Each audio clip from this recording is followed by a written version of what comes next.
Me llamo Elisa, tengo 32 años, y soy arquitecta. Pero en este preciso instante, mientras el sol de la tarde pinta de dorado las hojas del viejo roble que custodia mi jardín, no soy solo una arquitecta. Soy una conquistadora. Soy la guardiana de un secreto.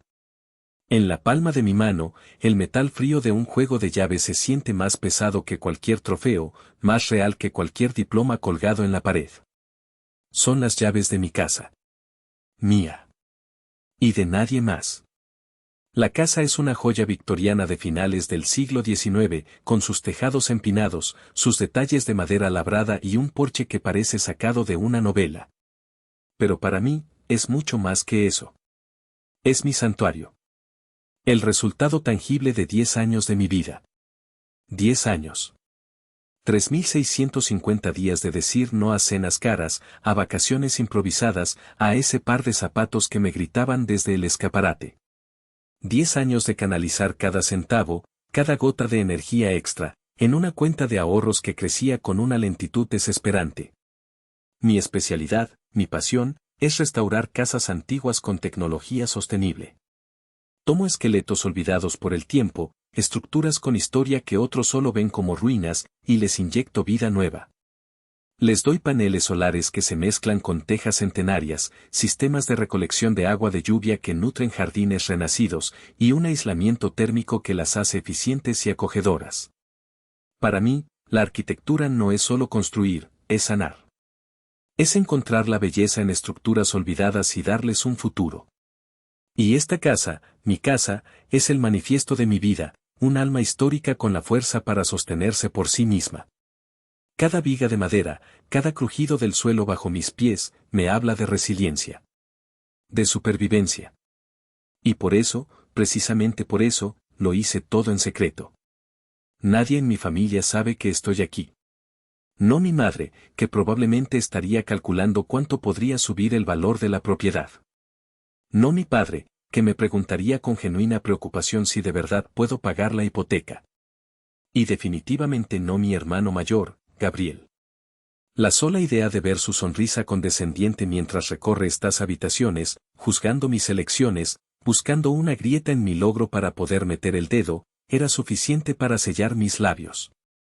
He aprendido, a la mala, que algunas victorias deben celebrarse en silencio. Que la alegría, a veces, es un tesoro tan frágil que la mirada de ciertas personas puede empañarlo para siempre. Así que aquí estoy, parada en el umbral de mi propio universo, respirando el aire que huele a pintura fresca y a madera vieja. Una sonrisa se dibuja en mi cara, una que no es para nadie más que para mí. Siento el peso de las llaves en mi palma, no como una carga, sino como un ancla. Mi ancla. En mi propio puerto seguro, lejos de las tormentas que, sin saberlo, ya empezaban a formarse en el horizonte. Para entender por qué los cimientos de mi casa de ensueño se construyeron sobre el secreto, hay que excavar en las ruinas de mi infancia. Mi familia, en apariencia, era el retrato perfecto de la clase media suburbana. Mi padre, un hombre trabajador y bien intencionado, pero con una aversión crónica al conflicto. Mi madre, la administradora del hogar, cuyo amor estaba condicionado por las apariencias y las expectativas cumplidas. Y luego estábamos nosotros, Gabriel y yo. Gabriel, 4 años mayor que yo, era el niño de oro. Desde que tengo memoria, él era el sol alrededor del cual giraba el universo familiar. Sus logros en el fútbol, sus calificaciones decentes, su camino predecible hacia una carrera en finanzas, todo era motivo de celebración. Él era la inversión segura, el hijo que cumplía con el guión. Casado con Beatriz, una mujer cuya única habilidad notable era gastar el dinero que Gabriel ganaba y mirar a los demás por encima del hombro, formaban la pareja perfecta a los ojos de mis padres. Yo, en cambio, era la soñadora. La artística. La que dibujaba en lugar de socializar, la que prefería los museos a los centros comerciales. Mi decisión de estudiar arquitectura fue recibida con suspiros de resignación y preguntas veladas sobre mi futuro financiero. ¿Pero de eso se puede vivir bien, mija? Pero la lección que me obligó a construir muros emocionales no fue una palabra, sino el sonido de un sueño haciéndose añicos. Ocurrió cuando tenía 12 años. Había pasado 6 meses, ahorrando cada peso de mi domingo, haciendo recados para los vecinos, todo para comprar una maqueta a escala del edificio Chrysler. Era una pieza increíblemente detallada, mi tesoro más preciado. Pasé otras 3 semanas ensamblándola en el suelo de la sala, cada pequeña pieza colocada con una precisión casi quirúrgica. Cuando la terminé, era perfecta. Brillaba bajo la luz de la lámpara. Por primera vez, sentí un orgullo tan grande que me hinchaba el pecho. Esa tarde, Gabriel, con 16 años y la arrogancia propia de esa edad, llegó a casa furioso porque había perdido un partido de fútbol importante. Entró a la sala como un huracán, arrojó su maleta al suelo y, al pasar, su pie accidentalmente se enganchó con la base de mi maqueta. El sonido fue devastador. Un crujido seco, seguido del tintineo de cientos de pequeñas piezas de plástico esparciéndose por el suelo de madera. Mi obra maestra, mi orgullo, se había convertido en un montón de basura en menos de un segundo. Se me rompió el corazón. Lloré. Lloré con la desesperación de una niña de 12 años que ve su mundo derrumbarse. Gabriel ni siquiera se disculpó. Solo bufó fue un accidente, deja de llorar y subió a su cuarto. Pero lo peor no fue eso. Lo peor fue la reacción de mi madre. Salió de la cocina, atraída por el ruido. Vio los restos de mi maqueta, me vio a mí, sollozando en el suelo, y su cara se endureció. No me consoló. No regañó a Gabriel. Me regañó a mí. ¿Para qué la dejas a la vista?, me dijo, su voz afilada como un cuchillo. Ya sabes cómo es tu hermano cuando se enoja. Solo andas causando problemas. Mi padre apareció detrás de ella, vio la escena y suspiró, el sonido universal de su rendición. Ya, Elisa, no es para tanto. Luego te compramos otra. Pero sí era para tanto. Y ellos no lo entendieron. Ese día, entre los escombros de mi pequeño rascacielos de plástico, aprendí una lección brutal que ninguna escuela podría enseñarme: mi éxito es una provocación. Mi alegría es un problema. Para sobrevivir en esta familia, para evitar que mis logros fueran destruidos por la indiferencia de mis padres o los celos de mi hermano, mis tesoros debían ser invisibles. Y 20 años después, parada frente al tesoro más grande de mi vida, esa lección seguía grabada a fuego en mi memoria. Mi casa no era una maqueta. Y no iba a permitir que nadie, absolutamente nadie, la hiciera pedazos. Los $100,000 del enganche no cayeron del cielo. No fueron el resultado de un golpe de suerte ni de una herencia olvidada. Fueron el monumento a una década de mi vida. Un monumento construido con ladrillos de disciplina y cemento de sacrificio. Durante los últimos 7 años, mi universo se había reducido a un diminuto departamento de 50 metros cuadrados en el centro de la ciudad. El alquiler era una bofetada mensual que me recordaba constantemente lo lejos que estaba de mi meta. Mi mesa de dibujo era también mi comedor, y mi sala se convertía en mi dormitorio cada noche al desplegar un sofá-cama. El olor a solvente de mis marcadores se mezclaba con el del café de la mañana. Era una vida compacta, funcional y solitaria. El proceso de buscar casa fue una prueba de paciencia. Durante meses, cada fin de semana era un desfile de propiedades decepcionantes con Laura, mi agente inmobiliaria. Casas que olían a humedad, otras con potencial que en realidad significaban un pozo sin fondo para tu dinero. Laura empezó a bromear diciendo que yo era su clienta más exigente, pero yo sabía lo que buscaba. No era solo un techo, era un lienzo. Y entonces apareció. La casa victoriana en Oak Ridge. Fue amor a primera vista, un flechazo arquitectónico. Pero el amor no paga las cuentas. La pesadilla de conseguir la hipoteca como trabajadora independiente casi me rompe. Tuve que entregar 3 años de declaraciones de impuestos, estados de pérdidas y ganancias, contratos con clientes y pruebas de proyectos futuros. Cada depósito en mi cuenta era examinado bajo un microscopio. Hubo un momento en que el banco cuestionó un pago grande, el anticipo de un proyecto comercial, y pasé 2 días enteros recopilando correos y facturas para demostrar que no era dinero ilícito. Noches de insomnio, con el estómago hecho un nudo, pensando que todo se vendría abajo. Pero la disciplina de 10 años me respaldaba. Mi historial crediticio era impecable. Y el enganche, mis $100,000, hablaba por sí solo. Era la prueba irrefutable de mi compromiso. Recuerdo una noche específica, unos 2 años antes de comprar la casa. Eran las 11 de la noche de un martes. Estaba en mi pequeño departamento, cenando una sopa instantánea Maruchan con limón y chile mientras terminaba los planos para la renovación de una cocina. El vapor empañaba mis lentes. Estaba agotada. Por inercia, abrí Instagram. La pantalla de mi celular se iluminó con colores vibrantes que contrastaban brutalmente con mi realidad gris. Mis amigas de la universidad estaban en Tulum.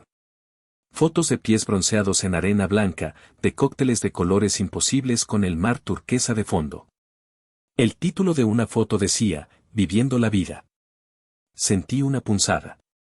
No era envidia, era un anhelo profundo. Un cansancio que se me metió en los huesos. ¿Qué estaba haciendo yo? ¿Valía la pena? Cerré el teléfono con un movimiento brusco. El silencio del departamento me envolvió. Miré los planos extendidos sobre la mesa, la precisión de las líneas, la promesa de un espacio transformado. Y en ese momento, una extraña calma me invadió. Ellas tienen momentos, pensé, casi en un susurro. Yo estoy construyendo un cimiento. Ya llegará mi turno. Esa noche, la sopa instantánea me supo a ladrillos. Los planos me supieron a vigas de acero. Y el sueño de mi casa se sintió un poco más cerca. Cuando finalmente recibí la llamada de aprobación del crédito, no grité. Lloré en silencio, con lágrimas de puro y absoluto alivio. Cada sacrificio, cada noche de trabajo hasta la madrugada, había valido la pena. El precio del sueño era alto, pero estaba a punto de pagarlo por completo. El día de la mudanza fue un caos organizado. Contraté a una empresa local y, por primera vez en mi vida, me di el lujo de pagar por el servicio de empaque completo. Ver a extraños envolver cuidadosamente mis libros de arquitectura, mi mesa de dibujo y la pequeña colección de arte que había acumulado, fue extrañamente liberador. Era como si estuviera delegando el peso de mi pasado para poder entrar a mi futuro más ligera. La casa me recibió con los brazos abiertos. La luz se derramaba por los grandes ventanales, haciendo que el polvo suspendido en el aire pareciera polvo de oro. Pasé la primera semana en un estado de feliz agotamiento, abriendo cajas, moviendo muebles y simplemente sentándome en el suelo de diferentes habitaciones, absorbiendo la energía del lugar. Mi prioridad fue mi estudio, una de las habitaciones más pequeñas pero con una ventana orientada al este, perfecta para dibujar con luz natural. Y luego, mi rincón sagrado, el ventanal en la habitación principal. Era un asiento empotrado en un nicho, con vistas a un arce japonés cuyas hojas prometían un espectáculo de color en otoño. Era el sueño de mi infancia hecho realidad. Pero una casa no es un hogar hasta que te sientes segura en ella. Vivir sola en un barrio nuevo me generaba una ansiedad latente. Así que invertí una parte considerable de mi presupuesto en un sistema de seguridad de última generación.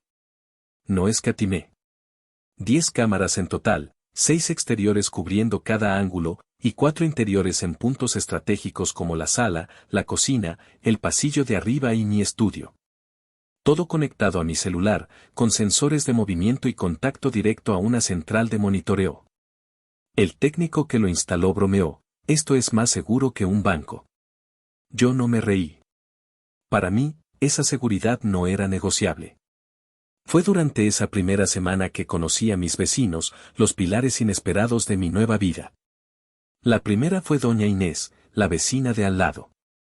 Una mujer de unos 60 y tantos años, con el pelo blanco recogido en un moño elegante y una sonrisa que parecía haber sido diseñada para tranquilizar almas. Se apareció en mi puerta con un flan napolitano casero que todavía estaba tibio. Bienvenida al barrio, mija, me dijo, y en esas simples palabras sentí una calidez que no había sentido en años. Era una maestra de literatura jubilada, y en una tarde, mientras tomábamos café en mi comedor a medio amueblar, me dio un mapa social completo de la cuadra. ¿Quién era quién, qué perro ladraba más, y a quién pedirle azúcar? Fue ella quien me habló de don Fernando, el vecino de enfrente. Es un viudo, muy reservado, me explicó, bajando la voz como si compartiera un secreto de estado. Su esposa falleció hace unos años. Pasa la mayor parte del día sentado en su sillón junto a la ventana. No se le escapa una. Algunos lo llaman el viejo chismoso, pero yo lo considero el mejor sistema de vigilancia del barrio. Es nuestra seguridad gratuita. Unos días después, mientras regaba unas macetas en el porche, vi a don Fernando. Era un hombre mayor, de postura encorvada pero con una mirada increíblemente aguda. Me saludó con un casi imperceptible movimiento de cabeza. Le devolví el saludo con una sonrisa. No intercambiamos palabras, pero sentí una conexión extraña, un pacto no hablado de vigilancia mutua. Al final de ese primer mes, la casa empezó a sentirse como una extensión de mí misma. Mis libros en las estanterías, mis planos en el estudio, el aroma de mi café por las mañanas. Había reclamado mi espacio en el mundo. Me sentía segura, protegida por mis 10 cámaras, por la amabilidad de doña Inés y por la mirada vigilante de don Fernando. Por primera vez en mi vida, sentí que había echado raíces. No tenía idea de cuán violentamente esas raíces estaban a punto de ser puestas a prueba. Llevaba exactamente 1 mes y 3 días en mi nuevo hogar. Ya había desarrollado una pequeña rutina, café por la mañana en el ventanal, trabajo intenso en el estudio hasta la tarde, y terminar el día leyendo en el porche mientras el cielo cambiaba de colores. Estaba en la fase de planificación de mi fiesta de inauguración. Una celebración íntima, solo para mis amigos más cercanos, colegas que respetaban mi trabajo y, por supuesto, doña Inés y don Fernando. La lista de invitados estaba hecha, el menú decidido. Iba a ser el momento en que finalmente compartiría mi santuario con la gente que sí me importaba. Mi familia, por supuesto, no estaba en esa lista. Todavía no. Necesitaba disfrutar de mi logro un poco más antes de exponerlo a su juicio. Era un lunes por la mañana. El sol entraba a raudales por la ventana de la cocina. Estaba revisando unas notas de un cliente cuando mi celular sonó. Era Miguel, mi jefe en la firma de arquitectura donde colaboraba en proyectos más grandes. La voz de Miguel nunca era casual a las 8 de la mañana. Elisa, tenemos un problema. Un problema grande, dijo, sin rodeos. Chicago. Sentí un hueco en el estómago. El proyecto de Chicago era un complejo de apartamentos de lujo, mi diseño más ambicioso hasta la fecha. El cliente está amenazando con cancelar todo el contrato, continuó Miguel, su voz tensa. El contratista general hizo cambios no autorizados en la fachada. Compromete la integridad estructural y, peor aún, la estética del diseño. Eres la única que puede arreglar esto. Te necesito en un avión. Hoy. Hoy. La palabra resonó en mi cabeza. Mi fiesta era el sábado. Las invitaciones digitales ya se habían enviado. Miré alrededor de mi cocina, mi hermosa cocina que había esperado una década para tener, y sentí una oleada de resentimiento. ¿Cuánto tiempo?, pregunté, mi voz más resignada de lo que me hubiera gustado. 3 días, como mínimo. Tienes que estar en la obra, hablar con el cliente, rediseñar sobre la marcha si es necesario. No hay opción, Elisa. Este proyecto es demasiado importante. Lo era. Y yo era una profesional. Con un suspiro que me supo a derrota, acepté. La siguiente hora fue un torbellino, reservar un vuelo a un precio exorbitante, empacar una maleta con ropa que funcionara tanto para una obra en construcción como para una junta con millonarios. Y enviar un mensaje masivo a mis invitados, fiesta pospuesta por emergencia laboral. Les aviso la nueva fecha pronto. Lo siento. Antes de salir, hice una última ronda por la casa. Cerré bien las ventanas, activé el sistema de seguridad. Y entonces, como un impulso final, crucé el césped hasta la casa de doña Inés. Doña Inés, le dije, entregándole una copia de la llave de mi puerta trasera. Me surgió un viaje de emergencia. Estaré fuera unos días. Ella tomó la llave con sus manos arrugadas pero firmes. No te preocupes, mi niña. Yo te cuido la casa como si fuera mía. Gracias, le dije, y dudé un segundo antes de añadir, con una seriedad que la sorprendió un poco, esta llave es solo para una emergencia de vida o muerte, ¿de acuerdo? Si se quema la casa o algo así. Ella se rió. Claro que sí, Elisa. No te preocupes. Vete tranquila.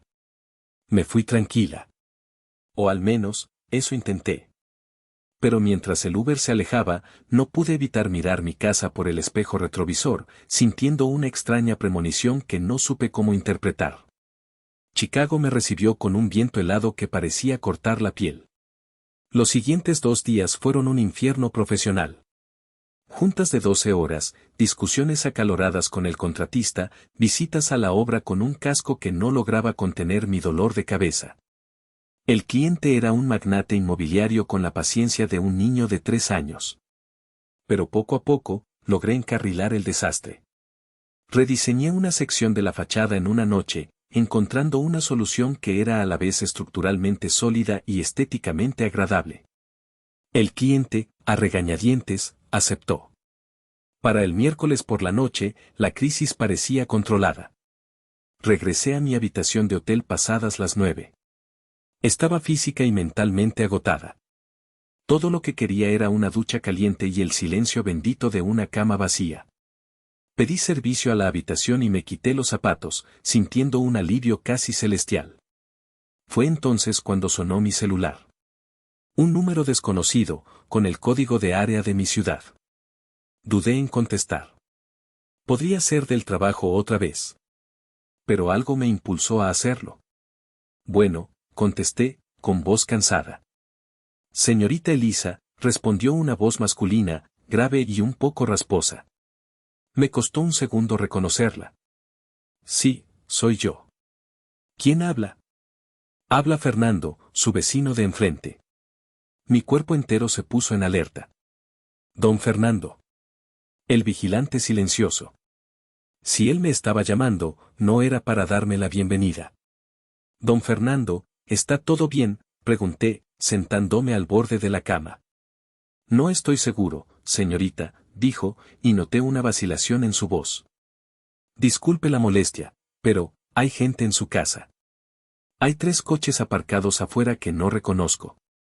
Todas las luces están prendidas y se oye música. Y, vi a un hombre en su despacho.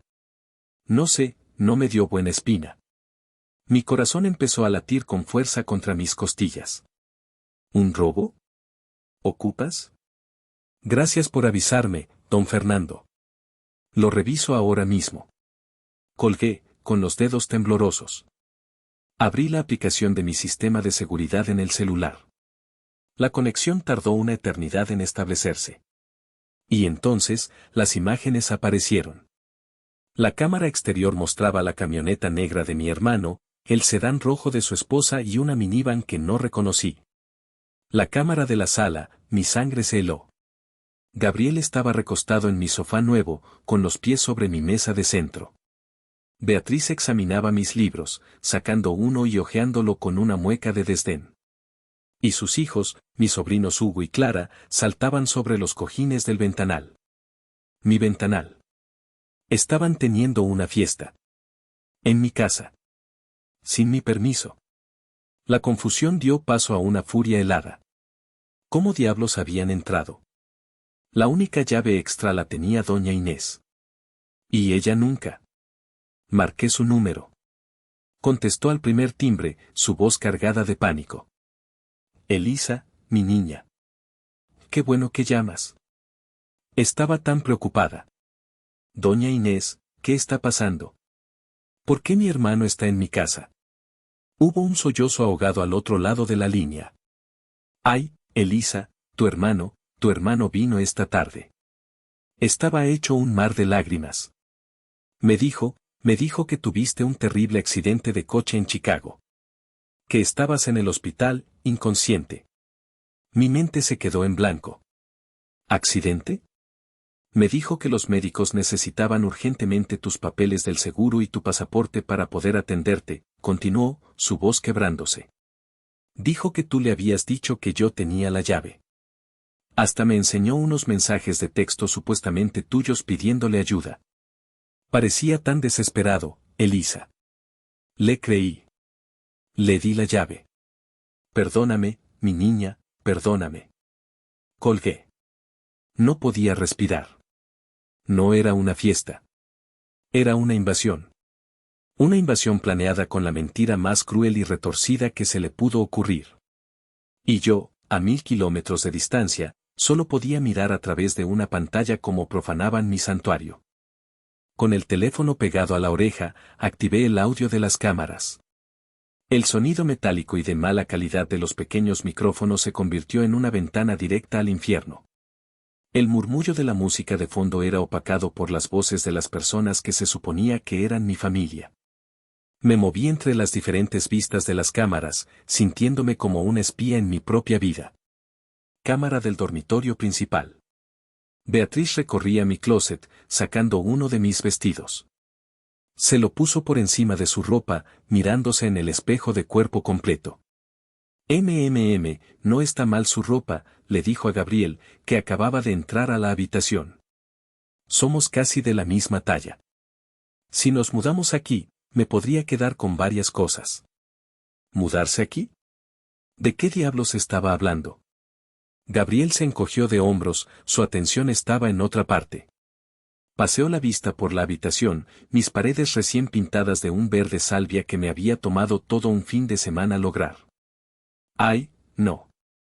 Este color verde hospital, ¡qué horror!, exclamó Beatriz, leyendo mis pensamientos y retorciéndolos en un insulto. Si nos mudamos aquí, hay que pintar todo de inmediato. Un blanco, algo con clase. Gabriel ni siquiera la escuchaba. Su mirada era calculadora. La casa es grande, dijo, más para sí mismo que para ella. 4 recámaras, buen patio trasero.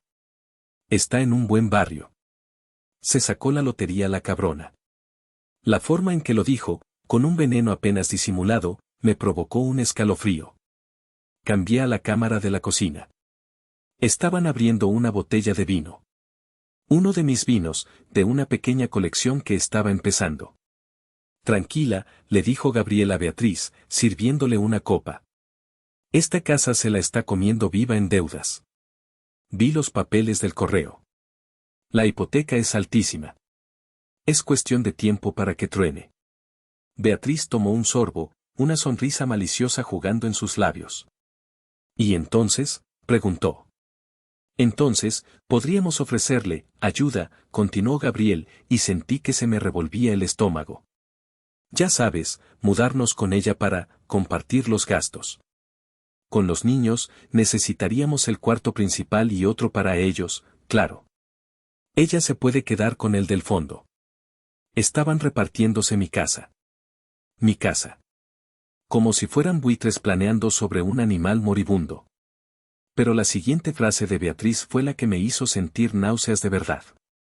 O mejor, dijo, su voz bajando a un susurro venenoso que el micrófono captó con una claridad aterradora. Le ofrecemos comprársela. Cuando esté hasta el cuello de deudas, desesperada. Nos hacemos los héroes que la salvan de la bancarrota. Te apuesto a que le podemos sacar un precio de remate. Sería un favor, ¿no crees? Un favor. Quitarme mi sueño, mi sacrificio de 10 años, por una fracción de su valor, y llamarlo un favor. En ese momento, el dolor se transformó en algo más duro, más frío. Se transformó en rabia. Una rabia cristalina y afilada. Dejé de sentirme una víctima.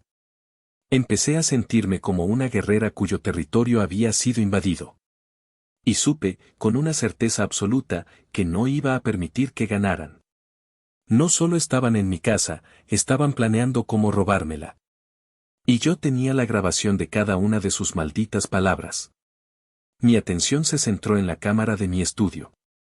Gabriel había entrado y estaba haciendo algo que cruzó una nueva línea, estaba revisando mis cosas. No de forma casual. Estaba abriendo los cajones de mi escritorio, sacando carpetas. Mi corazón latía con una furia sorda. Ese era mi espacio de creación, mi santuario dentro del santuario. Y él lo estaba profanando con sus manos sucias. Vi cómo sacaba una carpeta de color azul. La reconocí al instante. Contenía todos los documentos de la compra de la casa. La oferta, la inspección y lo más importante, el cierre de la hipoteca. Se sentó en mi silla, la silla donde yo pasaba horas diseñando, y empezó a hojear los papeles bajo la luz de mi lámpara. Su expresión cambió. Lo vi a través de la imagen granulada de la cámara. Primero fue curiosidad. Luego, incredulidad. Se inclinó hacia adelante, acercando el papel a su cara. Se pasó una mano por el pelo. Y entonces oí su voz, un susurro ahogado que el micrófono apenas captó. No mames. Se levantó de la silla de un salto y salió del estudio. Lo seguí con las cámaras hasta la cocina, donde Beatriz estaba picoteando un plato de quesos que yo había comprado para mi fiesta cancelada. ¿Qué te pasa?, le preguntó ella, al ver su cara. Él le mostró el papel. $100,000, dijo, su voz era una mezcla de asombro y rabia. Dio $100,000 de enganche. ¿De dónde carajo sacó Elisa $100,000? Beatriz le arrebató el papel. Sus ojos se abrieron como platos. Imposible, siseó. La arquitecta que apenas si tiene para la renta y de repente saca esto. Aquí hay algo raro. Tiene que haberlo heredado. Y en ese momento, vi como una idea tóxica nacía en la mente de mi hermano. Una mentira. Una mentira conveniente y destructiva. Su cara se transformó. La conmoción fue reemplazada por una astucia malévola. Sacó su celular. Eso es, dijo, marcando un número. Eso tiene que ser. Puso la llamada en altavoz. Escuché el tono y luego la voz de mi madre. Bueno. ¿Gabriel? Hijo, ¿pasa algo? Papá, mamá. No van a creer esto, exclamó Gabriel, con un tono de falsa urgencia. Estoy en la nueva casa de Elisa. Sí, así como lo oyen, se compró una mansión y no nos dijo nada. Pero ya descubrí por qué. Encontré los papeles. Hizo una pausa dramática. Yo contenía la respiración. ¿Qué papeles, hijo?, preguntó mi padre. Elisa nos ocultó que recibió una herencia secreta de la tía abuela Carmen. Una fortuna. Por eso pudo comprar esta mansión. La mentira me golpeó como un puñetazo en el estómago. La tía Carmen. Nuestra tía abuela, una mujer dulce y excéntrica que amaba a los animales más que a las personas. Cuando murió, 3 años atrás, su modesta herencia fue donada en su totalidad a un refugio de perros local. Gabriel lo sabía perfectamente. Estuvo en la lectura del testamento. Pero la reacción de mi madre fue instantánea y predecible. ¿Qué?, gritó por el teléfono, su voz aguda y llena de indignación. ¿Una herencia? ¿Y no nos dijo nada? Pero ese dinero es de la familia. ¡Qué egoísta! Con razón andaba tan misteriosa.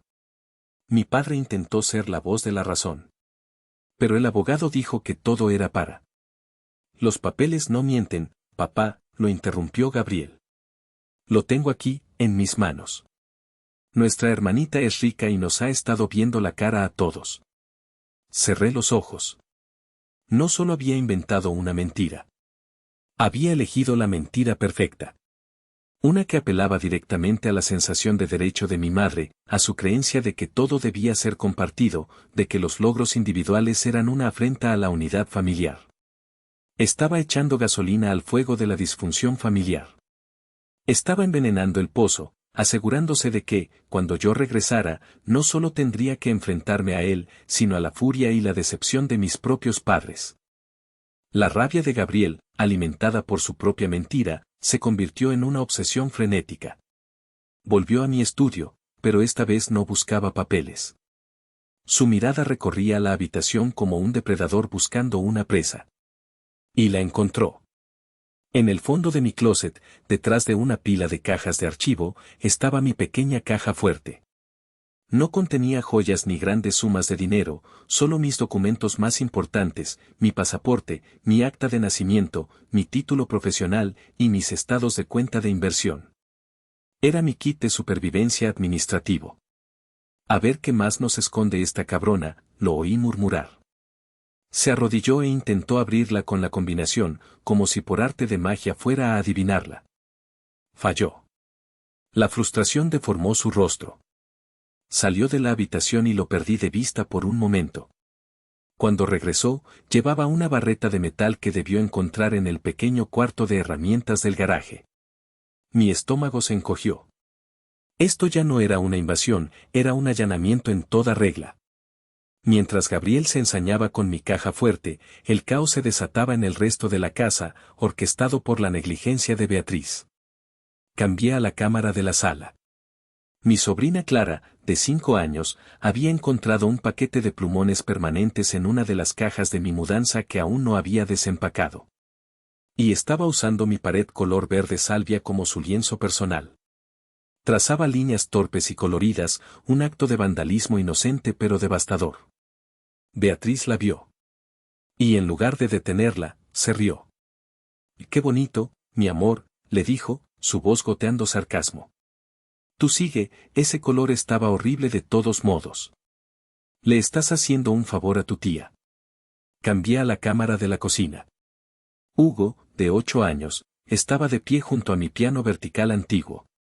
Era una pieza que había encontrado en una venta de patrimonio, una belleza de caoba que había costado una fortuna restaurar y afinar. En su mano tenía un vaso de refresco de uva.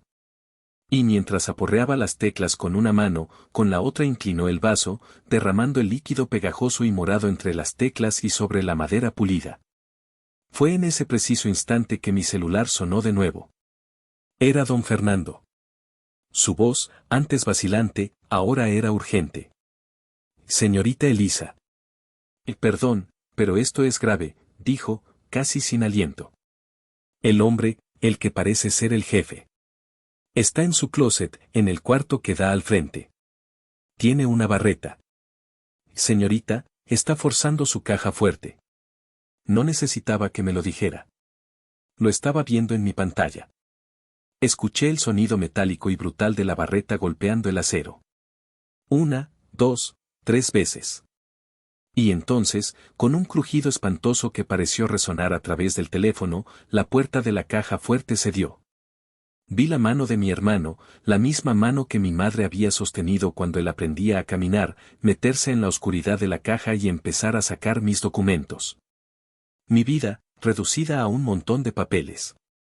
Los extendió sobre mi cama, fotografiándolos con su celular. Mi privacidad, mis ahorros, mi identidad. Todo violado. Algo dentro de mí se rompió. O quizás, algo se solidificó. El dolor, la confusión, la tristeza, todo se evaporó, dejando atrás solo una calma gélida y una determinación de acero. «Gracias, don Fernando», le dije, mi voz extrañamente serena. «Le debo una muy grande». Colgué. Respiré hondo. Mis dedos no temblaban. Ya no. Abrí el teclado de mi celular. Marqué 3 números. 911. Se acabó el juego.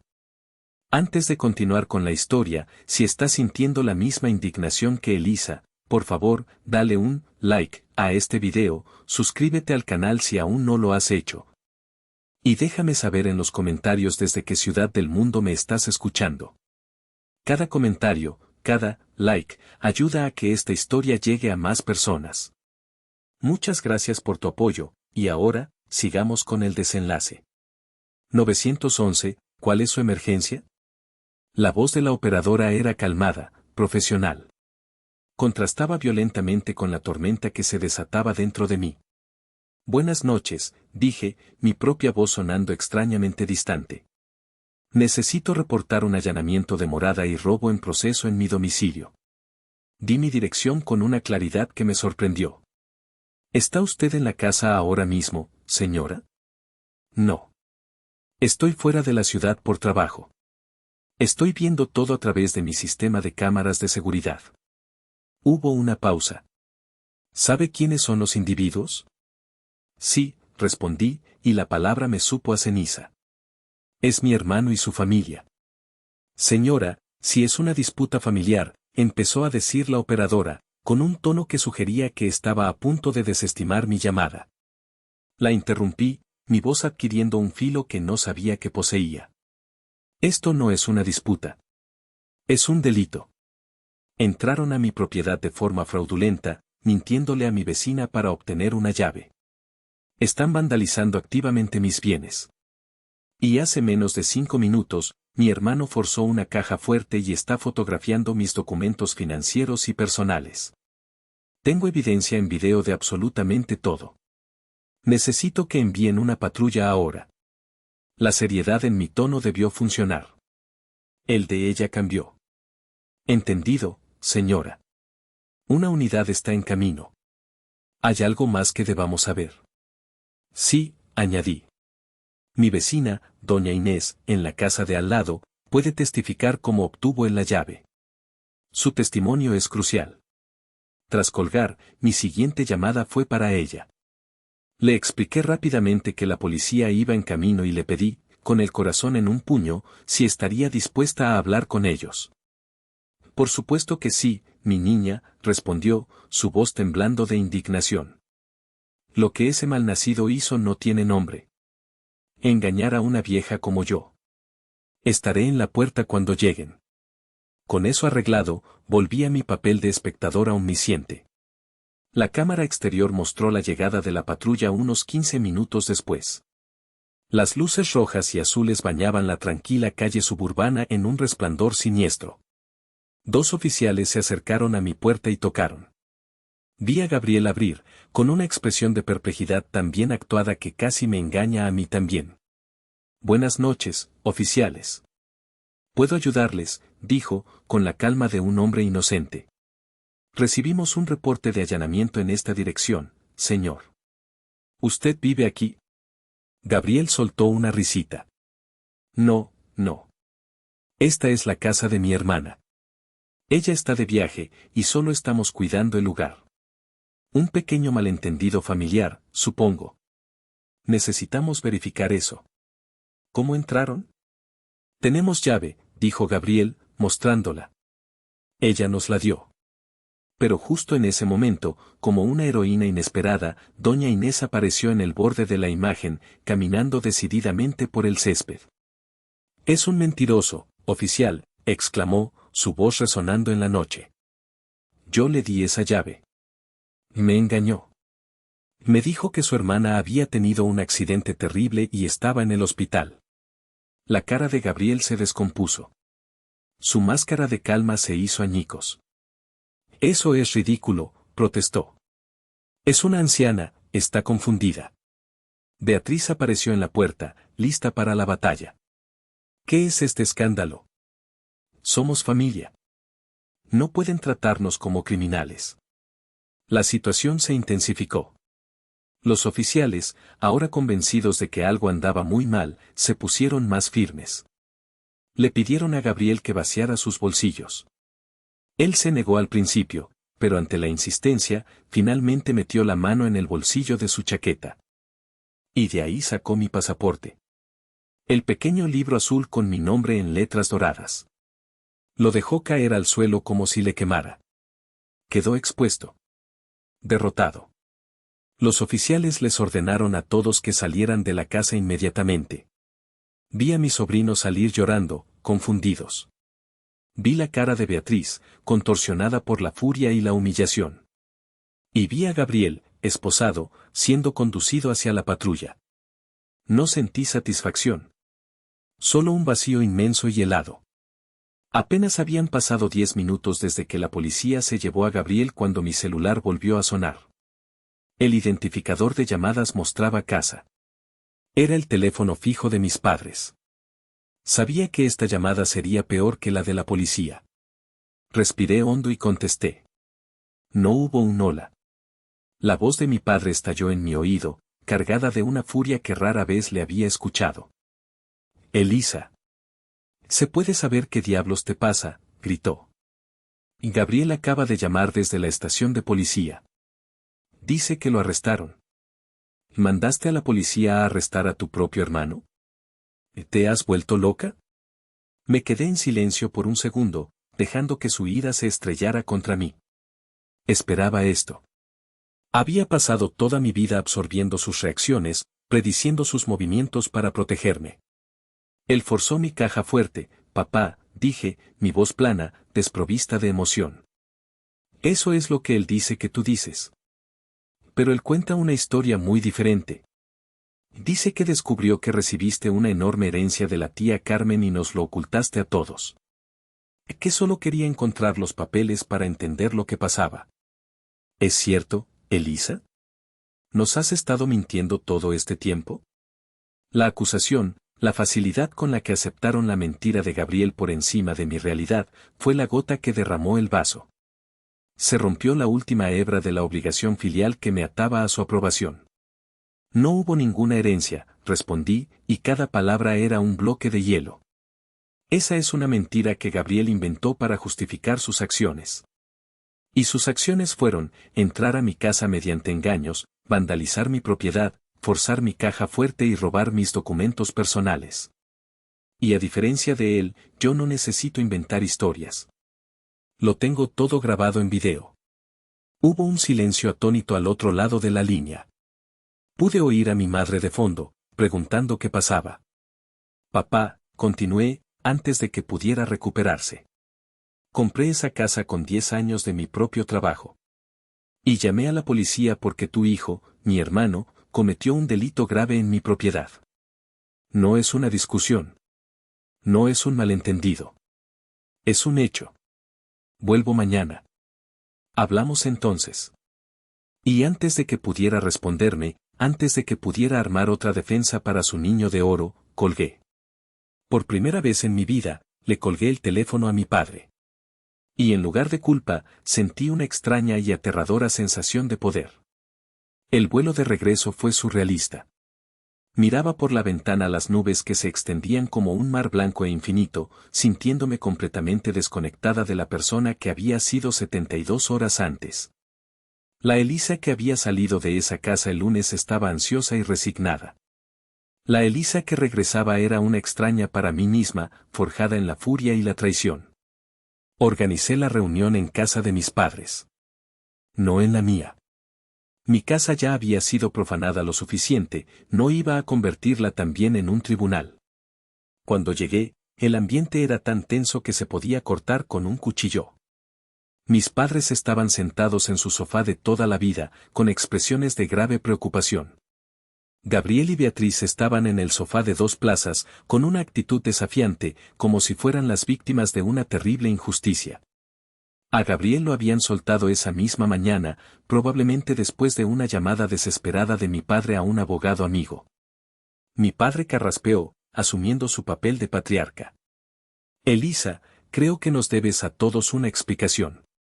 Llamar a la policía, comprar una casa en secreto, esta no es la forma en que nuestra familia hace las cosas. Puse mi bolso en el suelo y saqué mi iPad y un pequeño adaptador. Tienen razón, dije, mi voz tranquila resonando en el silencio. ¿Quieren explicaciones? Aquí las tienen. Caminé hacia la gran televisión de la sala y conecté el iPad.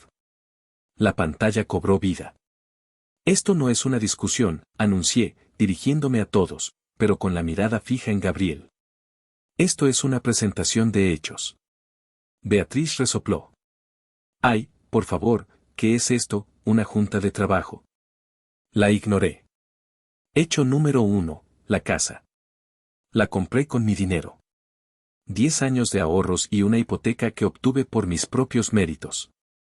Puse en la pantalla una imagen del resumen de mi estado de cuenta bancario y la carta de aprobación del crédito, con los números claramente visibles. No hubo herencia. Fin de la discusión sobre el dinero. Mi madre desvió la mirada, incómoda. Mi padre frunció el ceño. Y ahora, continué, hecho número 2, el porqué de la llamada a la policía. Ya que la versión de Gabriel parece ser tan diferente a la mía, dejemos que las imágenes hablen por sí solas. Y entonces, le di al play. El primer video que mostré fue de la cámara del porche. La cara de ángel de Gabriel, contándole a doña Inés la mentira sobre mi terrible accidente. Vi a mi madre llevarse una mano a la boca. El segundo video fue de la cocina. La conversación entre Gabriel y Beatriz, planeando cómo iban a arrinconarme para quitarme la casa a precio de remate. Vi la cara de mi padre endurecerse, sus nudillos volviéndose blancos al apretar los puños. El tercer video fue una compilación rápida, Clara pintando la pared mientras Beatriz la animaba, Hugo derramando el refresco en mi piano. Mi madre cerró los ojos, como si no pudiera soportar verlo. El cuarto video fue la llamada de Gabriel a ellos, la cámara de la cocina capturando su cara de satisfacción mientras inventaba la historia de la tía Carmen. Les obligué a escuchar su propia voz en el altavoz, creyendo ciegamente la mentira. Y luego, el gran final. El video de la cámara de mi closet. Sin audio, solo la imagen cruda. Gabriel, con la barreta en la mano. Los golpes. El sonido metálico y violento. El crujido de la puerta cediendo. Y la imagen de él, sudando, sacando mis documentos, mi vida, y esparciéndola sobre mi cama. Apagué la televisión. El silencio que siguió fue el más pesado que he experimentado en mi vida. Era un silencio lleno de vergüenza, de horror, de la cruda e innegable verdad. Mi padre fue el primero en hablar. Su voz era un susurro ronco, apenas audible. Se volvió hacia Gabriel. Tú forzaste su caja fuerte. No era una pregunta. Era una sentencia. Gabriel se rompió. La fachada de arrogancia se desmoronó y se convirtió en el niño pequeño que era en el fondo. Sollozó, confesándolo todo, los celos que lo habían consumido toda su vida, las deudas que lo ahogaban, la presión insoportable de ser siempre el niño de oro mientras veía a su hermanita soñadora superarlo en silencio. Fue una confesión patética. Y no me conmovió en lo más mínimo. Beatriz, sin embargo, no se rindió. Si no hubiera sido tan secretista, nada de esto habría pasado, me espetó, su última y desesperada defensa. Me levanté, lista para irme. La miré directamente a los ojos, mi voz fría como el acero. Mi privacidad no es una invitación para tu crimen, Beatriz. Y con esa frase, el juicio había terminado. La confesión de Gabriel no trajo catarsis, solo una claridad agotadora. Mis padres estaban devastados. Ver la verdad en una pantalla, sin filtros, sin la posibilidad de negarla, los había roto. Empezaron a disculparse, conmigo, entre ellos, con el aire. Eran las disculpas de dos personas que se daban cuenta de que habían fallado, no solo en ese momento, sino durante décadas. Los dejé hablar. Cuando se hizo el silencio, tomé la palabra. Y por primera vez, no hablé como su hija pequeña, sino como una mujer adulta estableciendo sus términos. A ustedes, papá y mamá, comencé, mi voz firme pero no agresiva. Los quiero. Pero nuestro modo de relacionarnos tiene que cambiar. Se acabó el minimizar mi carrera. Se acabó el cuestionar mis decisiones financieras.